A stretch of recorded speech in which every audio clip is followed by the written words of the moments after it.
Hey, we're here with Rich Cummings still.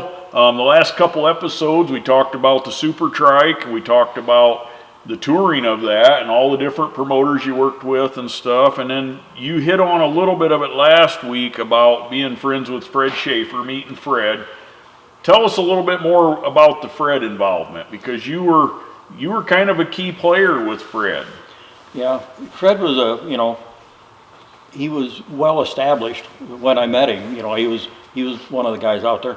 But as far as race trucks, I wouldn't call it really a race truck. Most of them were built on the regular truck frames and that. And he was leaning toward more performance at that point in time. And he was saying, about this and talking about different things. So I got to know Fred a little bit because I was doing shows that he was doing.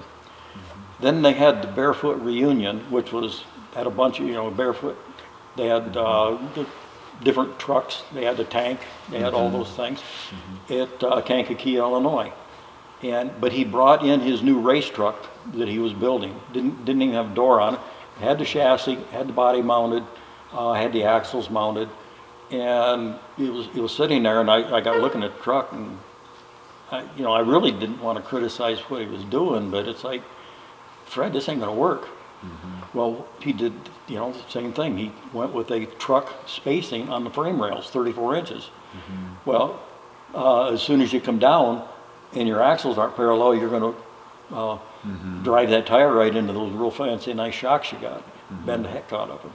So, and I explained it to him, and then it's like, he kind of stands back and says, okay, I see what you're saying. And it was kind of like one of those moments, like I just spent a lot of time working on this truck, and it's got a problem. And so we discussed possible solutions to it. And he said, why don't you come down to my shop next week? We'll spend a few days. We went down there and we took a torch. I mean, we raised hell with that frame big time. But we had to bring the frame rails in, so there was room for the shocks and so on and so forth. So, I worked quite a bit with Fred on that and a number of other items. He really didn't like, he's a drag racer, he don't like heavy things. So we also talked about rims. And at the same point in time, I'd been doing shows with Guy Wood, and Guy said, I need, I'm building this other truck and I need rims for it. You've been talking to Fred about a lighter weight rim, and I explained it to him. I said, well, the problem with the original ag rims, they're 400 pounds a piece, times 4 on a vehicle, it's a lot of weight. They don't need to be that heavy. The combine rims that a lot of guys use and still do use, they're about half that amount of weight. But the problem is, if you come down crooked and land and you debeat a tire, you got the rolling moment of the body, and now all of a sudden that tire on the bottom went pop. And you're not in a good position. And so I was looking at go-kart rims. A lot of the go-kart rims, they bolt together in the middle. And if you push the bead away when it hits the ground, all that happens is it gets tighter around the rim and it seals the air up. Every bit as good as it was to begin with. So I developed a rim that would do that. Guy and a couple of friends, they bought a set. The first rims to really get used were on Fred's truck. And we had a little bit of development going on with there. He wanted a narrow rim. He wanted a 28-inch wide rim. Those tires are designed for a 36. But he figured if he took off that much steel off the rim, it'd be that much lighter. Oh yeah, he'd save 4 pounds. But it also made the tires, and that's going to be debatable, but at 28 they really didn't work very well. The handling wasn't very good. Back in Fred's earlier drag race days, guys were putting 12-inch wide slicks on 4-inch wide rims. They figured it was getting down on the ground. Well, so that was kind of the diversion for there. Then we got into building the wider rims, but he got the first set of rims that were on a race truck. Well, what happens in racing? Fred shows up, and Fred was always the man to beat. He didn't win all the time, but he was the fast guy. Well, everybody watched him because he didn't just follow suit. He always had different stuff. Yep. And as soon as people seen my rims on his truck, it's like the phone started ringing. Yeah. So I made a lot of rims for a lot of people that, you know, were in the sport back at that point in time. You know, because back then, this was a rapidly developing sport. Yeah. You know, there was new things being tried and so on and so forth. So that's how I got to know Fred. And Well, I remember when you first come out with them wheels, I was helping Dabney, and he got a set that we put on the Nightmare truck. And man, them things, I just remember it being so much different when you rolled that tire, when you was putting them on and off. I mean, it's kind of weird now because now you look back and you don't remember some of that stuff for the most part because everybody's using these lighter wheels and lighter tires. But back then, everything was heavy, and that was a huge difference. well, for a little guy like you rolling tire around, or me, Yeah. you know, Jesse Berge could probably pick it up and put it on, but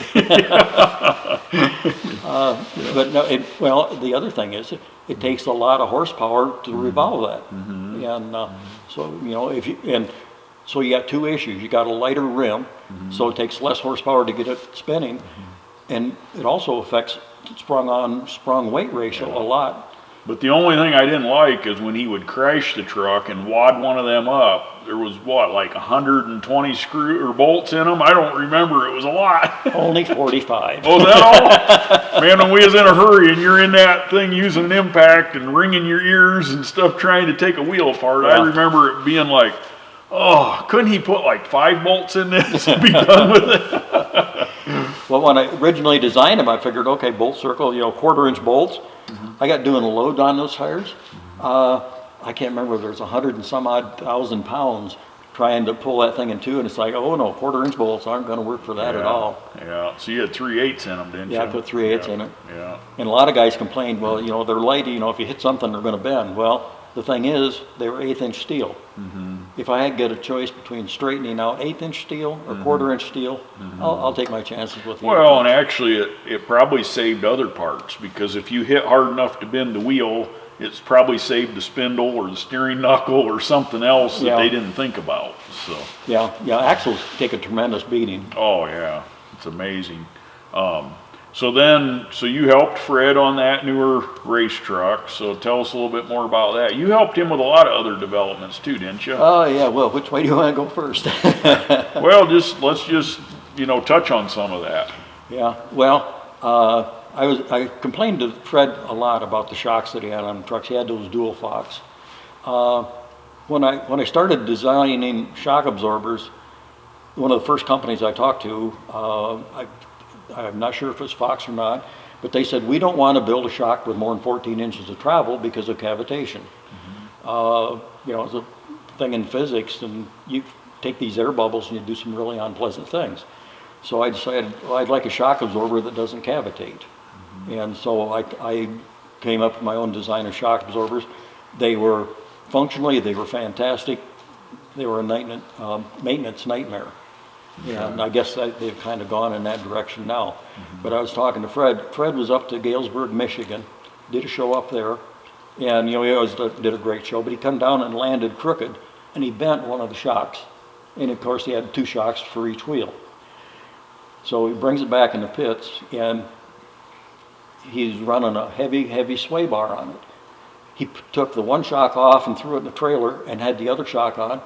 And it didn't even change how the truck set. You'd think if you took off one of the springs, it would lean that way. It didn't even do it because his sway bar was so heavy that it didn't allow the body to do what it ought to do. I've seen trucks roll because you go over the cars and you come down and you land like this. You have such a heavy sway bar in it that you take and you start compressing the shock on the other side. Now what's happening is, you know, the truck is rolling in that direction. You've already compressed that. Well, when you get about down to the bottom, you've got this rolling moment, and the truck just continues right on rolling over. So my truck would weeble and wobble a lot more, but I remember I did a show up in Halifax, and I remember looking out the driver's window. I didn't hit the second stack good, and I remember looking out the window of the truck, and I could see the ground right there. And the truck just settled down, and it wasn't any big deal. Scared the promoter to death. But it looked pretty good. But I worked on shocks with him. I worked on suspension, drivetrains, a lot of different things. Okay. All right. Well, hopefully you guys are enjoying these episodes, and next week we'll pick up where we left off. Please subscribe, tell your friends, hit the like button, and give us your comments. Thanks a lot.